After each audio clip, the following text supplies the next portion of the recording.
Chapter 6. We're continuing on in our series on being trapped. But today we're excited because we're looking at it from a little bit different perspective, a different approach. Let me just recap real quick. The last 2 weeks we talked about Deuteronomy chapter 30. God says, I've laid before you life and death, good and evil, blessing and cursing. Choose life that you may live.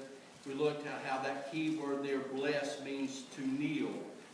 To live in a position of kneeling before God.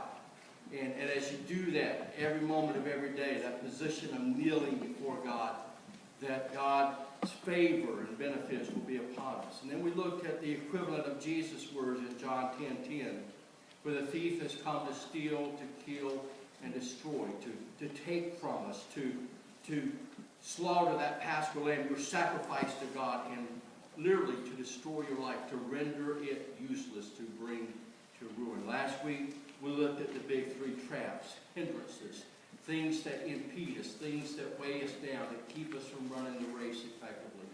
Entanglements, sins that we commit, that get us caught up in a net, and then ensnarements, traps, pitfalls that are set from spiritual warfare or enemies in our life.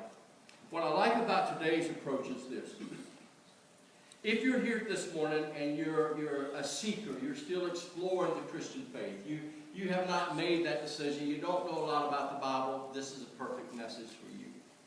If you're here today and you're a young Christian, and so you want to serve the Lord, you want to live the right life, but you still don't know a lot of Bible, perfect message for you. And if you're here and you're a more seasoned Christian, but just to be honest with you, you don't want the Bible to mess up your life, and so you're not spending a lot of time reading the Bible. You don't really want to know so much what the Bible has to say. This is a perfect message for you. Because this is all about addressing an issue from a different perspective. Just to give you the backdrop, we're going to be in the book of Corinthians, and then we're going to go to the book of Romans. To the Corinthians is a new, young Christian church. These are mostly Gentile people. Gentiles are people like us. The Corinthian society is just like our society. In fact, I'm not sure if it's really possible, but it may be possible that the Corinthian society was even worse than our present day society. But it would only be that way because of idol worship.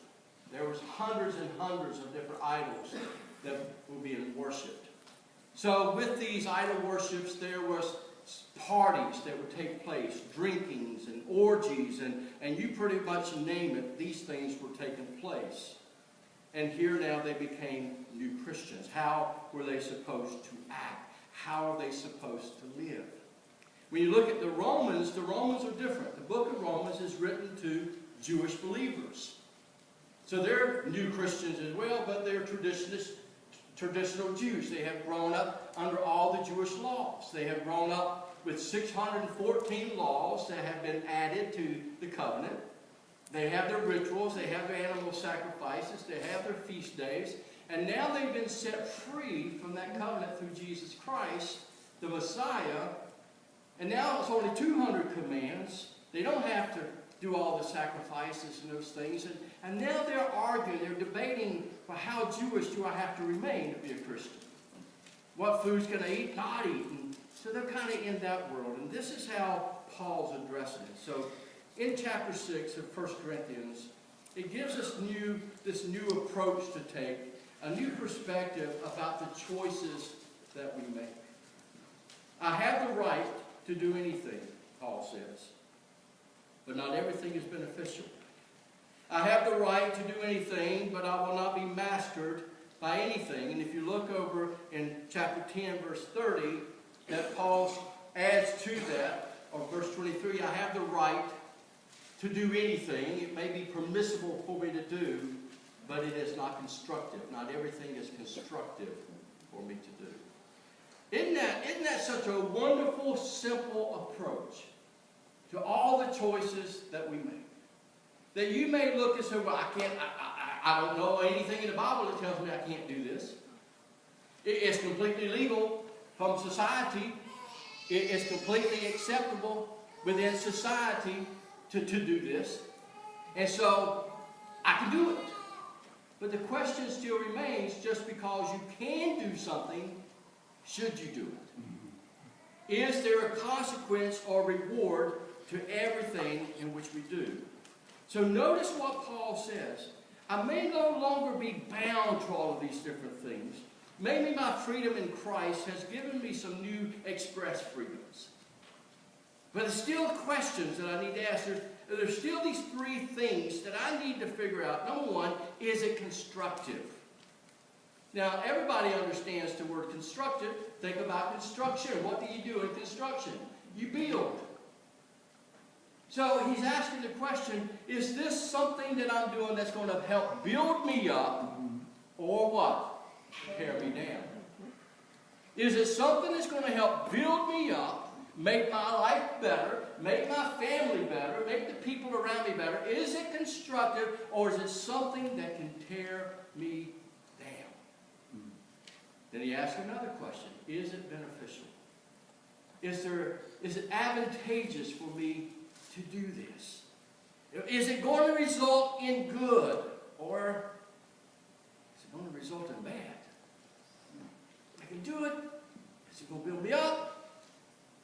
Now, is it beneficial to me to do it? Listen, I got thinking this morning before I came to church about this, and I'm not sure there's anything that we can do, and I may be wrong on that, but just thinking about it this morning, anything that we can do, it doesn't fall into one of those categories that's either constructive or it's not. In other words, you go down and eat a biscuit. After church today, is it beneficial to eat the biscuit? No, it may be good to eat the biscuit, but is it good for you? No. And so, even the food you eat, there's very few things in life, if any, that I think that can have a neutral response, where it has no consequence or no reward, it's just neutral. I think everything's going to fall in this category. And the third thing Paul says, I'm not going to bring anything into my life which I might become mastered by. In other words, I become trapped. I become trapped. It's all legal, all permissible, but not constructive, not beneficial, and it has the possibility to lead me into some type of addiction. We just sang this morning that Christ came to set us free. My chains are gone. I've been set free. And Paul asks the question, then why do you go back and put yourself in bondage? Don't be mastered. Romans chapter 14. Going back to these young Jews. And what he has to say to them, well, I shouldn't say young Jews, young Jewish believers. They could be old Jews that are new believers. And in chapter 14, verse 19 through 21, he gives a similar approach, but yet it's a different approach. And I like it because it gives us something else to think about. Because you and I do not live our life alone. We live our life among other people. Every one of us in this room has influence over somebody. And listen, maybe nobody's ever come up to you and said, hey, I look up to you. But I guarantee you there are eyes that are fixed on you. There's people who are watching you, and particularly those who aren't Christians. Those who aren't Christians and those who don't go to church, you're the only God they see. You're the only faith they see. You're the only thing of Jesus they see. You say, well, that's not fair. Then tell them you're not a Christian. But if you tell them you're a Christian, then they have the right to look to you. And they should find some guidance for their life by looking into our life. So this is what he says in verse 19. Let us therefore make every effort to do what leads to peace and to mutual edification. Don't destroy the work of God for the sake of food. This is Jewish. Now they're talking about eating meat that's been offered to a sacrifice, one of these idol sacrifices. All food is clean, but it's wrong for a person to eat anything that causes someone else to stumble. It is better not to eat meat or drink wine or do anything else that will cause your brother or sister to fall. Man, isn't that good stuff? You can't get more practical than what we're looking at today on this subject. It's better not to do something that might cause another person around you to stumble or to fall.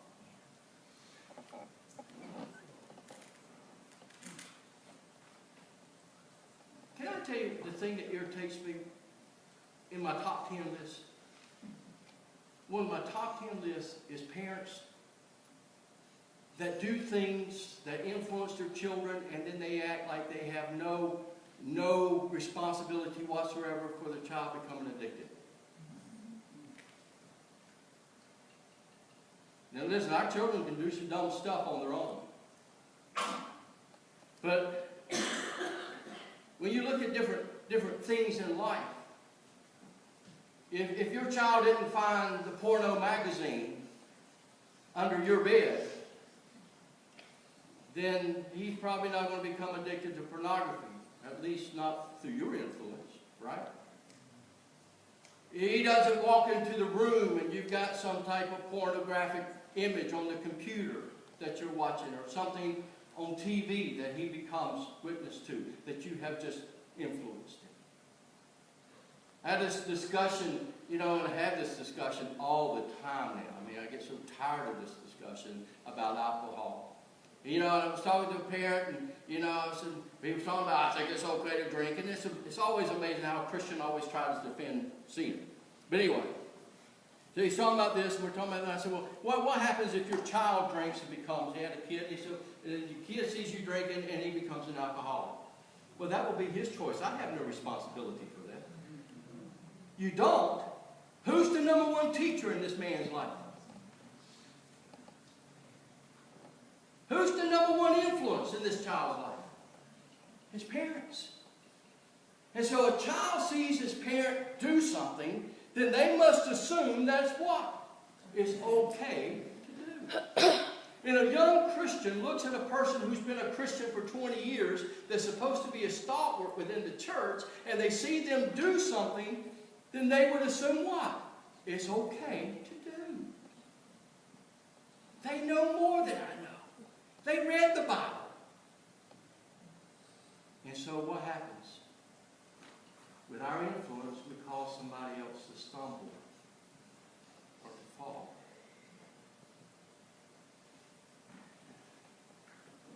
Verse 15 and 20, he talks about everything in life either edifies or destroys.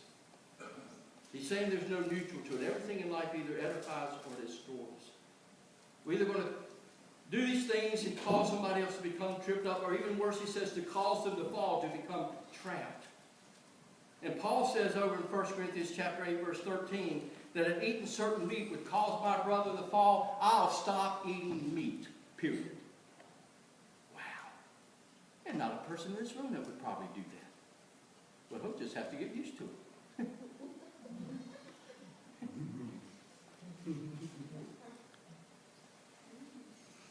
See, here's what we're talking about. Things that you could call permissible, that we could debate: drinking, alcohol, pornography, gambling, even marijuana use in, 10 states now. All these things are legal. As long as you're of age, they're completely legal.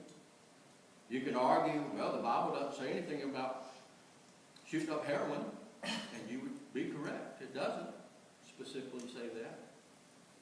So as long as society says it's okay, the law says it's okay, and I really don't know the Bible, then that's where I'm left. But if I would take Paul's advice and come back and say, okay, I can do it, but is it beneficial to me? Is it constructive for me? Could it lead me to become addicted by it, to become mastered by it, and ruin my life? Could it cause someone else around me to fall? See, Brian and I could go out to lunch tomorrow and just use this analogy that I have a beer. And Brian said, well, I don't drink. I'll come on, man. It ain't going to hurt you. And so I talk Brian into having a beer with me. And I drink my beer and I walk away and I go about my life. But that wasn't enough for Brian. I just introduced him to something that he felt because of it. Then now he wants another one. And he wants another one. And while I just drank my one and walked away, can you see the potential that it could lead him to a path of alcoholism? So there's three questions I want you to think about when you're making your choices. Number one, why am I doing this? Why? Everybody does something for a reason, right? So why am I doing it? You can't get me to do something I don't want to do. I'm like an old mule. I don't want to do it. It ain't going to happen. So why do I do it? Why do I do it? Now, you young people here, another thing I am sick and tired of hearing. When it comes to drinking, I love the taste of it. Then go buy one of the other 220 beverages that's available in the cooler. I'm sure there's something there that tastes pretty good there. You know, the wedding reception last weekend, and it's like every other wedding reception we go to anymore. There's always alcohol. There has to be an open bar. There has to be this stuff. And I noticed something I just noticed something that I really hadn't paid that much attention to. And I want you to understand how weird some of these things can be. For those of you who drink, I want you to think about this. So while we're waiting for everything to go on, open bar, and pictures are being made, and all this other stuff, and dinner to be served, I just kind of get up, walk around, mill around, talk to people, just look out at the beach, those type of things. And I start noticing that at the table, there's 3-4 beer bottles sitting at a seat. And seat after seat after seat. I mean, you just look around the room and there's 3-4 beer bottles that, within an hour that we've been in this room, they've already drank 4 beers. But this is what stood out to me. No one had more than one Coke on their table. No one had more than one glass of water at their seat. Nobody had more than one can of Coke at their seat. Why then do I do it? It's not just a taste, because that would have been true of the people drinking Coke. Number 2, what? What do I expect from doing it? What did Paul say? It's either going to be constructive, it's either going to build you up or tear you down. It's either going to be beneficial, or it's not going to be beneficial. It can lead to an addiction. What do I expect from doing this? Again, there's a reason to do it. Somebody's not just shooting up something in the arm without expecting something, right? But here's the bigger question. How? How can doing that alter my life or the life of another person? How can doing this alter my life? The life of another person? How many people have lost people they love because drunk driving? How many people have lost someone they love because someone high, someone drunk did something stupid? How many marriages have fallen apart? How many kids have been beaten because of drugs and alcohol?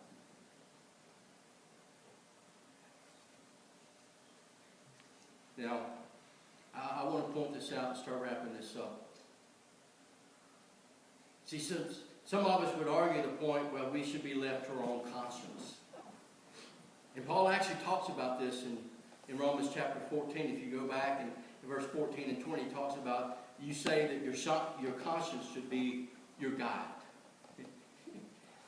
And I mentioned the other night, Bible study or something, Pinocchio. Hey, that didn't work for Pinocchio, did it? And it's not going to work for you either. And here's the problem. Our conscience is full of junk. Our conscience has been infiltrated and filled with the world since the day we were born. Everything that we've learned, every commercial that we've watched, everything that we've been exposed to outside of church has been junk. And that guides our conscience. Left to our own conscience, we're always going to make some pretty bad choices. You can't trust your conscience. That's why the Bible says you got to be transformed. How are you transformed? By the renewing of what? Your mind, your conscience. You got to change your conscience by getting into the Word of God. So let me close. Whether you're here today and you're a Christian or you're not a Christian, this is a great principle to leave here with. This is a wonderful, practical principle to take home today and start using in every choice that you make. But if you are a Christian and you're serious about wanting to live for the Lord, then you've got to take these next steps. And you can't keep pleading Bible ignorance. You got to get into the Bible and start seeing what the Bible says. You need to at least look at what we believe as Wesleyans, if you're going to be a Wesleyan, and say, okay, if this is what the church believes, this is what the preacher preaches, then this should be my guide for my life. Get a copy of the discipline, look at the scriptures that's in it, and use it for a Bible study. I'm going to tell you guys, there's things in the Bible that you're not going to like. There's things in the Bible I don't like. But I'll tell you this, everything in the Bible is good for us. And so when we follow the Bible, it just brings our life into beneficialness and constructiveness. But we have to learn how to comply to it. And I would close with this today, the word intentional. If you want to be a follower of Jesus Christ, I think this has to be your mantra every day of your life. And not just every day of your life, hundreds of times during the day, intentional. I'm going to live intentionally. Because remember, the only thing that happens by accidents are accidents. I want to follow the Lord. I want to please the Lord. I want to be in the will of God. I want to live an intentional life. And Jesus says in Matthew 16:24, if you want to be my disciple, notice the first thing he said. You have to do what? Deny yourself. That's talking about your own pleasures. Your own choices, things that you see as your own benefit. You have to deny yourself a lot of things in life. Hey, I can do, but I shouldn't do. That's the new answer. That's what it means to live intentionally. It may be permissible, but now I apply the test and no, I should not do it. I'm going to deny myself. God has a plan for my life, a race for me to run. That's my cross. And I need to follow Jesus. I need to live by what would Jesus do. But listen, you don't know what Jesus did unless you read this book and find out exactly what he did. All right? But wonderful, wonderful advice for us.